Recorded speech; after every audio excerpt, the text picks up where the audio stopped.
Welcome to the Unknown Warrior podcast. Very happy today to say we're joined by Dan Gordon and Michael Condron, who are the writer and the star of a new play that's been written at the moment called Among the Kings, which is based on the book by Mark Scott, who Mark we spoke to before. So this is a play that's going to kind of bring to life a bit of the story of the Unknown Warrior and some of the characters we've spoken about in previous episodes and the kind of tale around that, and also looking heavily into the Irish connection to that, because Dan and Michael are based over in Northern Ireland. So many thanks to you both for joining us. Much appreciated.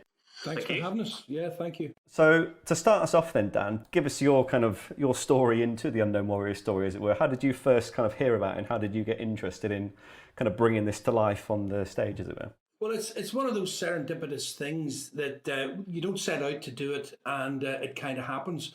I've been making documentaries as well as being an actor and a director. Because I live in Northern Ireland, it's harder to just be on stage all the time. You kind of have other strings to your bows. And I found myself writing and directing as well as acting and performing. And then I got sucked into documentaries. And I've done about 25 documentaries in various forms, usually as a presenter, but also co-authoring as well. And recently, I wrote a play about the comedian Frank Carson and performed it and took it to Edinburgh Festival and toured it around Ireland and so on. And it was a biographical piece, and I had cooperation from his family. They had kind of approached me. And I also, because I've been making documentaries, I spoke to the guys that I work with in Double Band Films, who had made several docs with, and they said, this would be a good subject, so why don't we make a documentary about you playing Frank? So I did that. And at the same time, they were working with Mark Scott on The Man Who Shot the Great War, which was his stuff about George Hackney and the fact that he was in the 36th Ulster Division. He was probably a sniper, but he also took a camera with him and spent a period of time taking high quality and extraordinary photographs with the eye of someone who was used to looking through a sight. We didn't actually hook up, but I was really impressed with what Mark did and the kind of information. I mean, the fact he was able to go back to France and find the locations of some of these photographs and recreate them was astounding, 100 years later. And I was very impressed by him, but it was a mutual friend, the guy who works with me as my production manager when I've been doing plays, because we've known each other a long time. He also coincidentally knew Mark and said, this man has written a book. I think you might be interested in meeting him. And then the connection fell in, and then Mark and I were introduced. And from that, then we began the partnership, which is kind of an uneven partnership because Mark does all the work and then I do my bit and add the froth on the top. But that's the way it kind of materialized and began. That's fantastic. And then so where did you kind of for both of you really, like where did you start with that book then to bring these facts kind of off the page? Because obviously, like we've said, like me and Jace have been on this journey of discovery on the Unknown Warrior story, and we've met all these people, through the history books and through, evidence and things like that. But it's another level to kind of take that history and kind of apply that to, a theatrical setting. And it's interesting for us to, as I say, kind of see these characters kind of materialise, before our eyes. Yeah, I mean, I've been doing this a while. Michael and I worked together a lot. I would have directed Michael in a lot of play, everything from Molière's to an autobiographical play I wrote about my own father, who was a shipyard worker. We called it The Boat Factory. And Michael and I did it as a two-hander. We took it to New York, we took it to Edinburgh, we took it to London. Michael has always been a very good counterbalance to the work that I do. He's very tuned into it. And I kind of saw a photograph of the main player, Samuel Ernest Sidney Fitzsimons, who was the man who was the executive officer on the Warrior story, and we'll get on to that, who was from Belfast. I saw a photograph of him when I started to talk to Mark, and I was immediately struck he looked a bit like Michael. But I thought I would do this play as the older man, this older Fitz character, and try and bring it to life and do it as a kind of a memory play. I have to confess, I'm not a great authority on World War I or even World War II. I mean, I have a passing interest, which I think was a good thing because it allowed me then to approach it very sort of objectively, I think, and ask hard questions of Mark. And I'm more interested in the theatricality and the entertainment value, and will people be able to follow the story, because it is a great story, but it is complicated. From that point of view, I thought I would do it as a memory play. And with my experience of doing other plays, it began as a memory play. I looked at other memory plays that I'd been involved with, other ones that I'd seen. I submerged myself in, I'd done some things before. I did a play about the Somme because of the Ulster connection. I kind of put together a miscellany of things after we had Union Jack flag protests here in Northern Ireland when the flag was taken off the City Hall. And they kind of evoked particularly the memory of the Somme and the UVF and their involvement.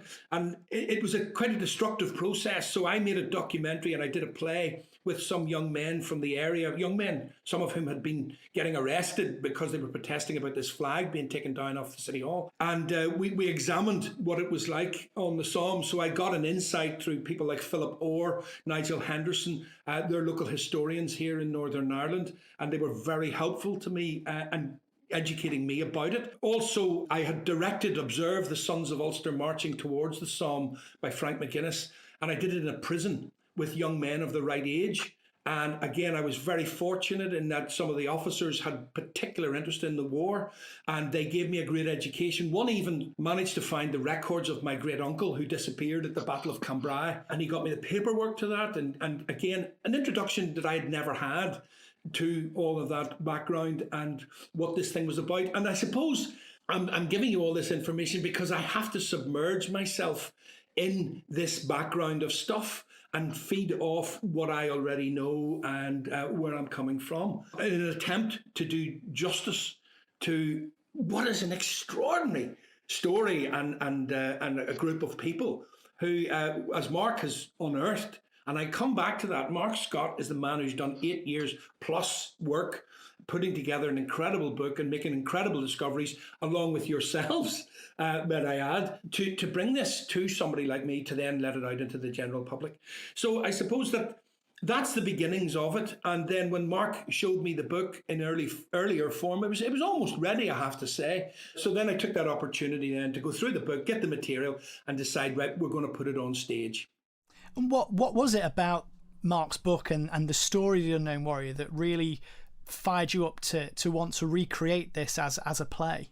It was Mark himself. It was Mark's commitment and passion and knowledge that impressed me in the first place. You know, if you're going to get into a canoe with somebody and maybe the canoe's got holes in it, you want that somebody to be an ancient mariner. You want that somebody to know what he's doing and know which direction to take you and bail it out and do all of that. But this, I'll stop that metaphor now. But it was Mark who impressed me. And then through that, the people involved in the story impressed me as he unfolded it. And it really takes time to understand what was going on, to go right back to Fabian Ware and the fact that, you know, there was someone who had the concern to bury all these young men who were losing their lives and identify where they were, right through to Railton. And his idea that he parks and then he brings back, and then convincing Lloyd George and the King, and how it took on a life of its own. General MacDonagh, General Wyatt, Colonel Gell, all of the people involved in the selection process, these people started to come to life. And they're not just names to me now, because through Mark, he would say, well, here's a picture at St. Paul, which was the headquarters for the Department of Graves and Registration and Inquiries. And all of these people in this group, these guys did this. These were involved in this. And being an Ulster man, I mean, this was pre-partition in 1920, before Northern Ireland became Northern Ireland. It was all one island of Ireland. The Irish input and ultimately the Ulster input from people like Fitzsimons, who then brought on board Miller Smith, who I think was from Dromore and went to the same school as my children in Belfast, and Henry Williams, whose father was from Belfast and he was born in Dublin, and I think his mother was from Meath or something like that. You can see an Ulster man, like a Welshman or a Scotsman, if they're given a job to do, they kind of surround themselves with guys who are in the same canoe, who know how to sail it, who can be trusted. Plus, they used officers as well when he was given that, to my understanding. They used all officers, there were no lesser ranks. And then you've got this miraculous thing of people like Sir Cedric Hardwicke, was lieutenant at the time, popping up in the story as part of the Guard of Honour, or Vera Brodie, a member of the Scottish aristocracy, who's giving an account of what she saw the following morning once they'd selected the warrior. So all of these elements are all jumping out, and these people start to take on a reality and a humanity, and you realise they're not just black and white images on a photograph. And that's where Michael came in, because when I wrote the first line of the piece and I said it in my head aloud, because I'd seen a photograph of Fitz in 1966 when he'd gone back to the Somme on the 50th anniversary, and there were celebrations and film footage and so on. And I thought, well, I can play him. You know, I'm almost about to be 60. I realised when I said the line, this can't be an old man telling the story. This has to be a younger man who is still in the play. It's still part of it. It's a kind of a past present thing that he's doing. So as he tells you it, it's happening to him. And I immediately then thought, I can't say these words. These words are for Michael. And Michael, where do you start then with all that information that Mark's got and that Dan's got down into this play? Where do you kind of start with all that history and then try and put that into the characters that you've got to kind of portray? Is that a bit of a daunting kind of thing initially? Because like we say, the Unknown Warrior story is a complicated story. You know, it's a complicated thing to kind of get your head around. Well, how it started for me was Dan and I, obviously I worked, as Dan said, so much I'm going to sort of repeat, but Dan and I have worked so much together over many years. And not only have I worked with him, I regard him as like one of my best friends as well. So, and we're kind of like that friendship where if we don't speak for 6 months, it's fine, you just pick up. And I was lying in bed actually, and I got a photograph through of Fitz. And I obviously had zero knowledge of this photograph, this story. I just got a photograph through. And I was like, oh, here we go. And I knew it immediately had meant something to Dan. And I just replied, what is this? And then he just sort of started drip through. He just said, look, I might need you to help me with something I'm working on. And first and foremost, and I'm not just saying this because he's on this call, obviously, I would do anything to help him, whatever the subject matter was. So he sent me some information through, and it was very convoluted for me. I mean, I'm a history buff. I'm a bit of a nerd. I studied World War II history at university and A level, and I love all of that sort of stuff, but it is a story that I'm not familiar with. So he started, he called me and just sort of started going through the finer points of the story. And to be honest with you, and him, it was going way over my head because there were so many people involved. And Dan just said, look, come down to the house, we'll have a cup of tea and we'll discuss it. And I went down and he just explained everything to me. And again, and I am still trying to grasp a lot of this information. As Dan rightly says, Mark has put so much research into this and knows so much about it. Dan has done the same for the play and knows so much about it. So for me, I am coming to this really new. And again, I agree with Dan. It's so good to come to something so objectively. So we had further meetings at Dan's and Mark was present at one of them. And just even at that, I could just tell how passionate Mark was about the subject, even down to, correcting my pronunciations of, certain areas, Ypres and, Ain and places like that, and going, no, this needs to be perfect. This needs to be exactly on the money for this story. It is so important. And again, Dan is a bit of a perfectionist with regards to work, with regards to having everything exactly right. So we had several rehearsals where I began to understand the characters and the story more, and then you become involved in it. These people aren't just a photograph. They're not just a story that Dan tells me or Mark has written. And I suppose as an actor, and what I want to do for Dan and for myself is to be involved in the thoughts and the feelings of those particular people, because there has to be. Dan talked about a show that we did a two-hander together called The Boat Factory, which was hugely successful. And I think I played, I can't remember, something like 60 different people in that multi-role sort of theatre has always been something that I've loved, just being different characters. As I always say to people or young students, your material is free on the street. Watch people. It always sounds a bit weird, but I watch people and I just have a fascination with just different people, the way they walk, the way they talk, everything about them. And I think with The Boat Factory, when we originally did that, what I learned about that was these people had to be real, but it was a comedy. And what I learned about that was it's really, really important to not make fun or caricature people, even in a comedy. So when Dan asked me to do this and we decided to have people like Wyatt, the most important thing for me in that little video and in this play and going forward is a respect to everybody. And I'm still learning, and I hope to learn more through Mark and through Dan. But like everything else, it starts with a photograph Dan sends you through on a WhatsApp, and then you just become involved. So I just kind of think from my point of view, you know, the little clips that we have online of General Wyatt and Tronson, I'm just trying to make those people real, because the story is real and the families are real, and this is still so important, particularly at this time that we're at. I still probably will have to go and do a lot of research myself, and because unless I have a fully rounded knowledge of everything that went on, then that means that I'm not giving an absolutely true and real account of all of the people involved. But I just kind of think it's the reality, and I think that's something from an acting point of view, and literally from an acting point of view, that I just have to focus on is creating a reality for Mark and for Dan, and ultimately for the people who are involved in the story and their families, I guess. Have you had any contact with the families to be able to sort of try and flesh out some of these characters and bring some of the traits through that they had, you know, from memories? There was a girl, Linda McCauley, came down to the recording of that little piece that we did, and she is Fitz's niece. When she was there and we recorded the first thing, you know, she just said to Dan that, you know, those words are beautiful and it's really, really nice. And, you know, and you could see that had an immediate impact. With regards to characterization, no, I mean, I at this stage haven't seen anything to sort of work on almost. It's, you know, I suppose it's a bit of a blank page for me. But the more research that I do, then I'll be able to sort of maybe take little sort of idiosyncrasies or listen to other stories from family. But you know, the girl who runs the Somme Heritage Centre, not a relative, but when we went down to sort of, you know, record this stuff, you know, I could see, you know, the passion and, you know, the detail and that this means to somebody, and because it's not a story that I was familiar with, or I am fully familiar with, I didn't feel that passion. I have to be totally honest with you. I was there in the role of just performing for Dan and basically, you know, doing what I was told, say your lines and don't bump into the furniture, and then you become invested because you see how important it is to guys like yourself, how important it is, you know, that, you know, I will be totally honest with you, you know, probably I'm 42 years of age, and, you know, I watched Remembrance Sunday this year with an eye that I haven't before. I can't.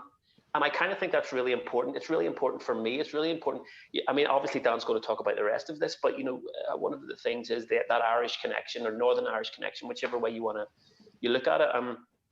You know, I was reading about, you know, the certain regiments, the Dubs, or, you know, the Connachts. You know, I was reading, you know, Fusiliers, I think it was, you know, and I just looked at this year's, you know, Remembrance Day in a totally different way, and I was kind of thinking to myself, more people need to know fully the extent of this story and other people's stories, and it is your job, Michael, to do the best job that you can possibly do for Dan and for everybody else. So getting to meet Linda, getting to see people who run the Somme Heritage Centre, I can see that passion there. And that fills me with passion, and that sort of makes me want to do the best that I possibly can for everybody involved. And I was going to say, Dan, obviously we know that this story is incredibly complex, really, with a number of different characters and trying to follow everything that's going on. How did you kind of approach enabling the audience to be able to keep track of everything that's going on, the different characters and where we are in the story? Basically stealing somebody else's ideas is the way to do it. Yes, the theatricality of it is really important, and being able to come in, sit down after you've had a day's work, you've paid money to see something, and then not having to work too hard to understand what's going on is kind of what we try to do. For audiences and for people. And we've had a difficult time because obviously with the pandemic going on, you know, rehearsals were very difficult for this. So we had initially attempted to have like 30 people come and see it and then put it out on Remembrance Sunday. But that all just went by the by. We weren't even able to do any more than just get a few of ourselves together to film the extracts that we managed to get out and the interview that we got out. To get that theatricality, those ideas, a couple of friends of mine and Michael's were in Tinker Tailor, Soldier Spy by John le Carre, the recent film, Gary Oldman film. One of them, Kieran Hines, appeared stuck to a chessman, a photograph. as a kind of a metaphor for what was going on with the spies, to try and demonstrate who was who. And I thought it was a terribly clever idea. And I've kind of taken that a little further insofar as I stuck all the main characters to the chessmen and just trying to decide who was a knight and who was a rook and who was a king. I thought I could extend that metaphor, and I thought the chessmen have a military kind of background as well. So I stuck all these guys to a set of chessmen and started to label them and work them out. And it hit me that I was able to get big chessmen. You can get them for hotels and for leisure centres. They're about 2 to 3 feet high. And I thought that would make a great set and an easy way to kind of show visually what's going on, because theatrically it's difficult when there's only one person there. Michael is magnificent at creating a room full of people, but if he has a little bit of help, so you see a visual image of these people, which we used a little bit in the video that we did. But that's where I'm in draft 7 of the play. When I wrote Boat Factory and I wrote Frank Carson, we were up around 17, 18 drafts. So there's still a fair bit of work to do. And we'll work on that, because when we get onto the floor, Michael as a performer will bring more to it, and things will change as well, again, even in dialogue and movement. So that was how I thought we could increase the theatricality of it, by having these chessmen. And then Netflix very helpfully have now introduced a thing called the Queen's Gambit, which is a very popular television program, and suddenly chess is back in vogue. So I've really hit on it, and everybody will think that I've stolen it from the Queen's Gambit, when in fact I've stolen it from John le Carre. The hardest thing, I think, is the pronunciation of a lot of the places. You know, Ypres, fine, I got that. It's not wipers. I'm still trying to get around. Is it Waishata something? White Sheets, that was known by the British soldiers. I'm still trying to get around the pronunciation for that. And the place where Mark feels and is fairly certain that the 3 unknown warriors who were not selected to be buried in Westminster Abbey, the place where he feels they are buried, the pronunciation of that as well, which is in his book. But approaching these people, approaching this story is quite an extraordinary privilege and an honour, and something that and myself, you've heard Michael, we've both bought into, and hopefully we can bring that in a visual way as well as an oral way. I think the major thing that I've discovered in writing the memory play like this is that a thing called the past present.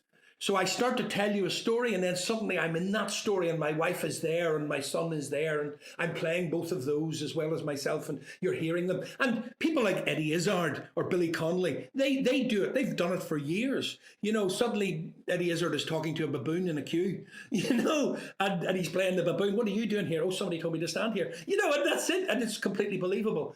And it's finding that level of engagement for an audience is what we're after. Can I just jump in there very quickly? It was just something that Dan said there, and I just kind of want to give people a bit of an insight into how Dan works as a director. Dan shouts at you for not pronouncing names that he can't pronounce himself. He's like, oh, you don't say it that way, you say it this way. Actually, I can't say it. So that's just why we have that on record. I just want that on record. Just put that out there. It's good to clear that out, yeah. And actually, just while you're laughing there, that is another big part of Fitz and the guys he was with. I think they had a lot of fun. I think in very bleak circumstances, I've seen photographs that aren't posed of Fitz in his study, where he is, for example, beside a looted tablecloth that belonged to Ludendorff, you know, and he drove around in a German staff car that they'd nicked, and he had it for some considerable time. Those guys, I think, had to have some sort of safety valve, had to let off steam. And we're trying to bring that to the play. And the most successful version, you haven't seen any of it yet, but Miller Smith, who ended up as a general, I think, Major General, gives a very vivid account of his role in driving an ambulance from St. Paul to the Albert Bapaume Road, where he says he and others buried the 3 warriors who were not selected after a short service from the minister that was with them.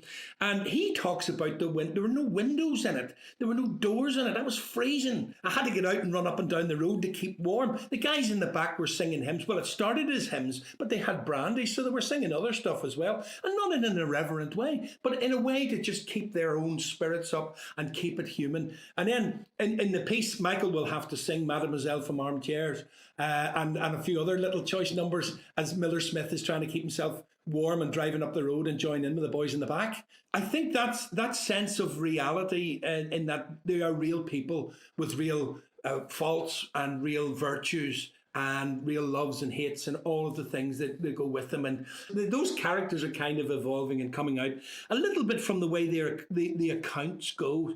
And thinking about those people then, obviously we touched on it briefly earlier on, but the Irish and Northern Irish connection to the story is another angle that obviously you guys are bringing out with the play and with Mark with his book as well. And how important is that to kind of get that angle of the story out? Because we've spoken before on previous podcasts, there was at the base in St. Paul, they had a hockey match and there was the rest of the world versus Ireland, just because there was so many Irish, so many soldiers there from Ireland that were there, so they could field the full team, and everyone else was like, oh, we'll have to club together and see if we can beat them. But how important is that for you guys to kind of get that get that kind of Irish connection out for the story as well? For me, there's a caveat to this story. I was originally born in Toronto, but I only stayed there till I was 1. 42 now. I am very, very proud to be from Belfast. I'm very proud to be from Northern Ireland. I'm very proud to be from the island of Ireland, whichever way you want to look at it. And I think that's maybe part of the problem. And for me, I said earlier on about watching Remembrance Sunday with a different eye on this, but I just felt a real sense of pride about, yet again, about Northern Ireland, about my city. And it's something that, with Dan that we worked with before, which I just think comes through with all of Dan's writing, is his pride in the city where he comes from. And I kind of think, as I educate myself more, I went down to the Somme Heritage Centre and learned about, it on an all-island basis. There were people from Dublin who have died. There are people from all over Ireland who have died. And I kind of think it's really, really important that something like this reaches as many people as it possibly can across the island. And I suppose, I don't want to be too sentimental, but, if there was something, if there's an opportunity to unify people, to make people aware of other sides of the story that you weren't aware of previously, then there's something like this is really, really important, because there are people out there who sadly don't know. I feel feel the passion that Mark and Dan feel about this, and starting to feel about this because I'm learning about it. And I kind of think, people from Northern Ireland need to know these stories, need to know these people. And I think, if anything, like the impact it has had on me and will continue to have on me, it will have that impact upon them. So I think as an Irish person, Northern Irish person, whichever way you want to use that terminology, I think it's really important that people know about these stories, know about these guys, know about the unknown warrior. It could be anybody. And I think that's important. It could be anybody. It could be your son. And I just kind of think that potentially the people need to see this. It would be a really good thing to educate a wider community.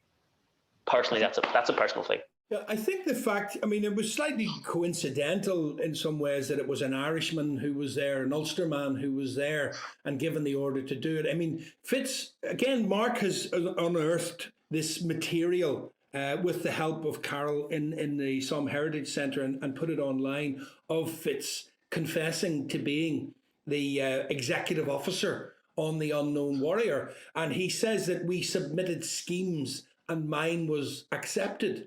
Now, Fitz was an organiser. He had previously won the MBE for his organisational skills when he reorganised the 5th or the 4th Army Training School. So he won that MBE when he was about 27. So he was a good organiser. He'd been a teacher for 3 years in East Belfast in Lomond Avenue School, and the inspectorate wrote a report that said he was absolutely first class and there was nothing that they would change. Now, I trained as a teacher. You want to see my report? They don't hand those out like that about, could do better. Fitz was the kind of man who actually kept the reference that was written by the headmaster of the school that he worked in, that is, again, an accolade, which we've included in the play, saying that he was a tremendous teacher. So being such a good organiser, he wrote and submitted the scheme. He didn't have the idea. I mean, no one's pretending he had the idea of this. But it was, how do you do it? You go and fix it, do it, make sure nobody finds out who this warrior is, and give me a selection of a number of bodies. There are a couple of things that have kind of emerged in the writing of the play. When I looked at this and what Mark told me about how people organise things, I mean, it's done sort of counter-terrorism organisations have a difficulty in finding terrorists because they would do this because they work in a cell system, and some people are only given the information that they need to know. So then if they're caught or they give information away to anybody, then it doesn't go any further. They can't implicate anyone else. And when Shakespeare wrote his plays, he only gave the actors their parts. He didn't give them the complete play because they could have cleared off and handed it to somebody up the road, or they could have claimed they've written it themselves. And I think there was an element of that, and again, I'm sure military experts will tell me that this was thought up by the military in the first place, that, they only gave the information. First of all, Fitz only got officers. And secondly, he only told them what they needed to know. And that's why I think, and Mark had pointed this out, why there are gaps in information, why Miller Smith thinks it stopped at the Albert Beaupalm Road, why Wyatt thinks it stopped in the St. Paul graveyard, why Fisher thinks possibly it finished with him. Because his secret orders that you guys came across, that they said, don't tell anyone. And 3 weeks or 4 weeks after he had done it, he leaves the army. Either what? We don't know why. Was it a handshake? Was it because he wasn't allowed to mark the spots where he buried these men? Who knows? But people all had fragments of information. It's like the picture on the front of the jigsaw box. We think only Fitz and maybe if some others above him had that full picture. I don't know, but that's the beauty of the play. And the play is, to some extent, is based on reality. It's like those films that go, based on a true story. That this is based on a true story. I'm not claiming to be 100% factually correct. When I have Miller Smith singing in the ambulance, who knows what he sang, if he sang at all, what the guys in the back sang. But it gives it a life. It gives it, it projects something, and I think you watch it in that spirit. I think for me, that was why the Fitz footage was so important, because, like you say, we've got photographs of these people, but to hear them speak about their involvement in the Unknown Warrior, it's just so rare.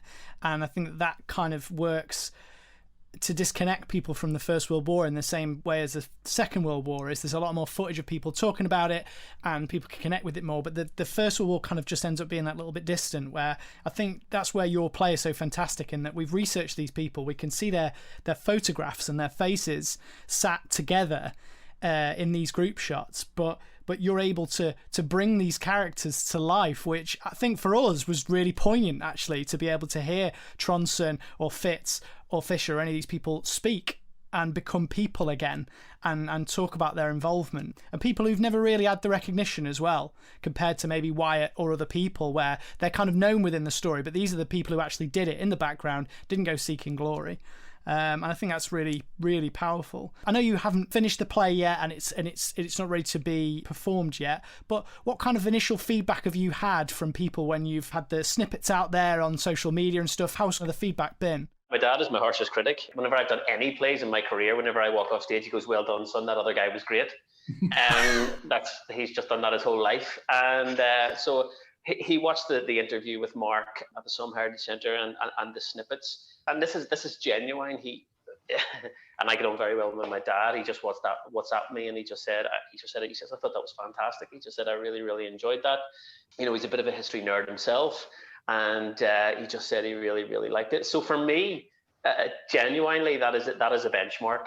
Yeah, just even minor things on Twitter. I had retweeted some of the stuff, and people were, bouncing back to me privately and just going, "This is really good. This is really exciting." And, so for me, I am still very new to this. So I can give my feedback. I'm still giving my feedback as an audience to Dan, and, Dan going, "Well, how do you think this works?" Or, and Dan will tell you this, if we're working together, he came over to my house and I would go, "Look, Dan, as an audience member, I just don't understand that little bit of the story.